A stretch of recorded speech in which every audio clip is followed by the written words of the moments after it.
What is a non-negotiable in your life? What is something that you have developed or something that has so enveloped you that you would allow it to be something that you say, I'm going to do this no matter what? It has become a non-negotiable, right?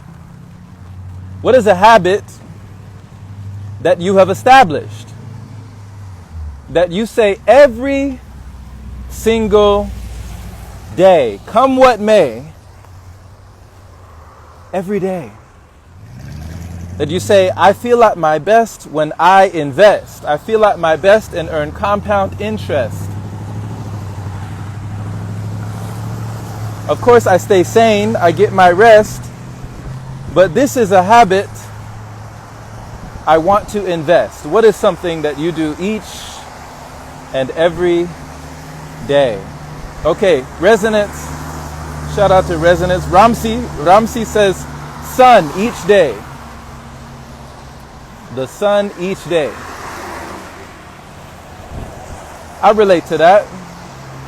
You know, I participate with that. I celebrate with that. But even on a day like this one, you know, if you don't really see the sun, we understand the sun is still shining. But even if it rains, is it still divine timing? Right? Understanding that we wouldn't have flowers if it weren't for the rain. Would we even have good if it weren't for the pain?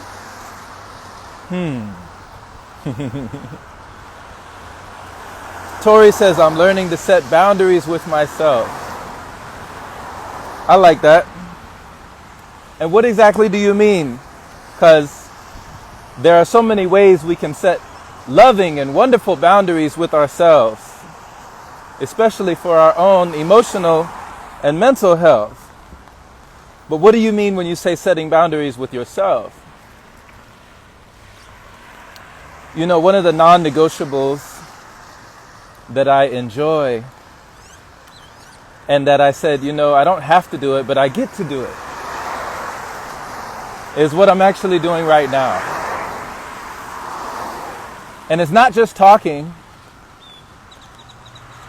but walking. Walking has been so healing, so revealing for me.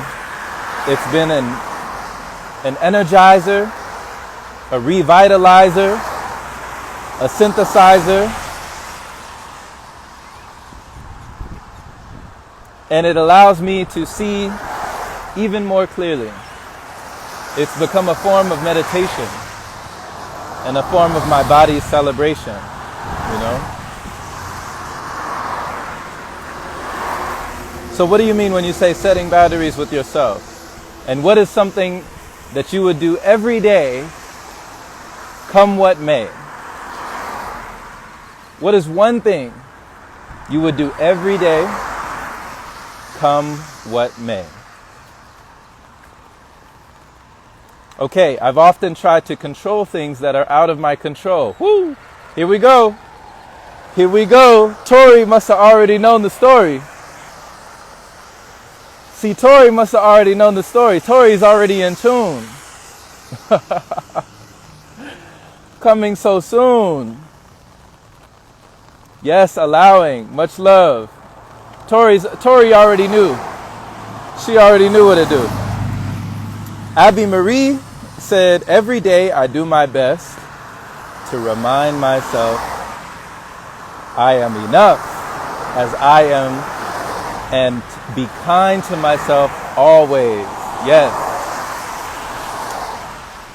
Remind yourself you are enough, especially when times get rough, right? Especially when times are tough. Remind yourself you are enough. I love that, Abby. Appreciate you, Abby Marie.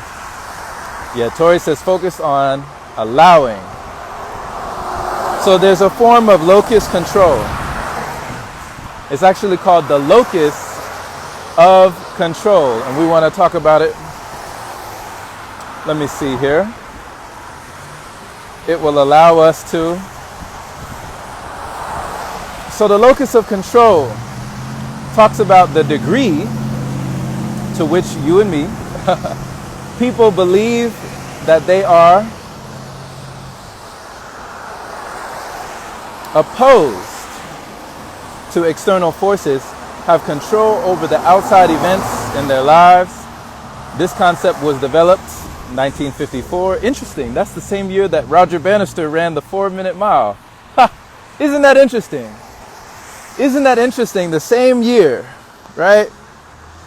You know, in 1954, Roger Bannister, he ran the 4-minute mile. He did something that physicians and doctors and all sorts of people thought was physically impossible.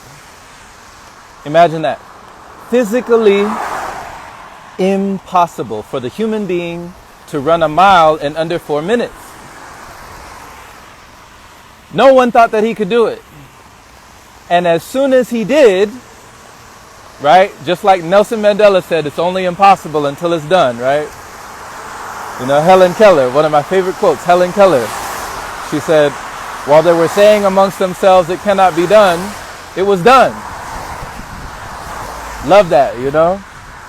Right before their very eyes. Was it any surprise? So, right after Roger Bannister ran the mile in under 4 minutes, it only took months. In a matter of months, someone else broke the record. And someone else broke the record. Someone else broke the record. And they did it again and again and again. And there really is no end, but only to understand there's no limit to what we have at hand. But the only limitation is your imagination and what you demand. So it's a wonderful thing to be able to rest. It's a wonderful thing to be able to invest. And it's a wonderful thing to value yourself and your best. But the locus of control, right? The locus of control, believing or receiving whatever you are perceiving when it comes to internally believing that things are in your control and you take responsibility, like for your actions, right? The responsibility is the response to the ability that you abundantly have with boundless potential. Or the external locus control, which focuses more on the outside circumstances. Oh, it's raining, I'm not going to go walking. It's too muggy outside, I'm not going to go talking. Right? Why should I do this? Why should I put myself through this? Well, one of the techniques that I employ is to actually do things that I enjoy. And I enjoy it so much, it put me more in touch with myself. To realize there's things that I do for my health.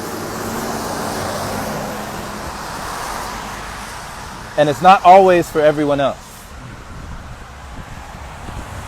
So what is your locus of control when it comes to being able to control what we control? We understand that every minute and every hour we have certain things that are always within our power. What is within your power? And what could you allow? Letting go of the why and discovering how. Right? Letting go of the when, becoming your own friend again. To understand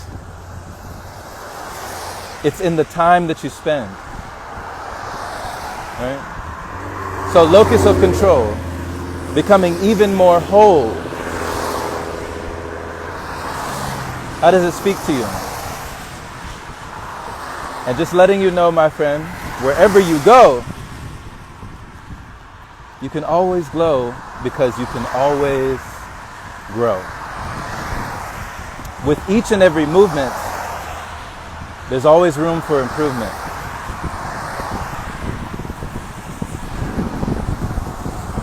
And in this day and age, there's always room for an attunement.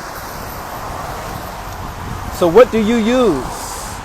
What is one of your tools? What is one of your rules? What is one of your non-negotiables? The things that you might use for yourself, or even to be more sociable, right? Even to be more approachable. But understanding you are so much more willing and able when you take fear and doubt off the table. So blessings to you. Thank you for listening and glistening. Just wanted to give you a little word and a word of encouragement too, to empower you, to empower yourself. Do all that you need for your own mental health.